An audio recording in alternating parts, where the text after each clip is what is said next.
taqdim etadi.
Hunarmandchilikning qo'lda gilam to'qish bo'yicha to'garak a'zolari, chevar, go'zal qizlarim.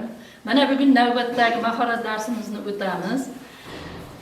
Har yili 18-noyabr kunini biz nishonlaymiz. Nima uchun? O'zbekiston Respublikamizning bayrog'i tashkil topgan kuni. Mana bu yil bayroq tashkil topganligining necha yilligi bo'ldi? 34 yilligi. Bayroq nima? Mana shu haqda bizni hunarmandchilik mahorat darsimizga ozgina bog'liqlik joyi bo'lgani uchun oldin shu tushuncha bilan tanishib olamiz. Bayroq bu millatning, davlatning g'ururi, iftixori, faxri. Chunki mana tarixiy kinolarni ko'rgan bo'lsalaring, bayroqdor hamisha bayroqni aziz va e'zozlab ehtiyot qilib saqlaydi. Chunki o'sha davlatning g'olib bo'lishi bayroqning tiklanishi bilan bog'liq bo'ladi. To'g'rimi? Ko'rgansizlar-a? Undan tashqari mana har kuni tongda Assalom O'zbekiston ko'rsatuvini ko'rib boshlaganingizda O'zbekiston bayrog'i mag'rur yuqorida hilpirab bizning davlat madhiyamiz bilan kunimiz boshlanadi. Yaxshi kayfiyat bilan. To'g'rimi? To'g'ri. Sizlarga bitta rivoyat aytib bermoqchiman bayroq haqida. Payg'ambarimiz Uhud tog'i uchun jang bo'lgan paytida Ibn Mas'ud degan sahobasi bayroqdor bo'lgan ekan. Ya'ni bayroq uchun u mas'ul va javobgar bo'lgan. U nihoyatda ehtiyotlab bayroqni e'zozlagan. Bu jang juda ham qattiq bo'lgan. Uhud tog'idagi jang u yerdagi har bir musulmon jangchilar uchun 2 barobar mushriklar to'g'ri kelgan. Lekin o'sha jangda musulmonlar g'olib bo'lgan.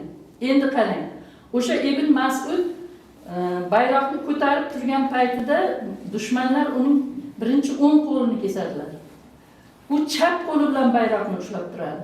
Keyin o'ng qo'lini, chap qo'lini kesadilar. U endi qo'lsiz qoldi.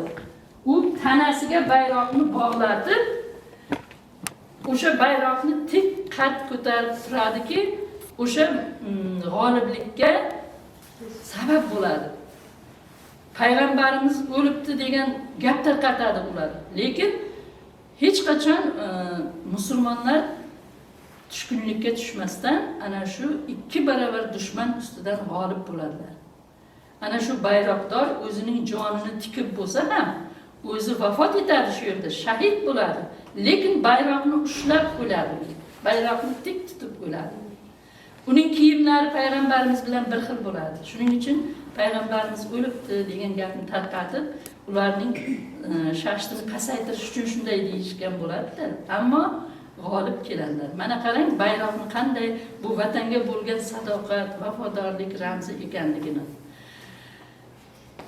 Mana O'zbekistonimizning bayrog'i mana shunday ko'rinishda, hammalaring yaxshi bilasizlar.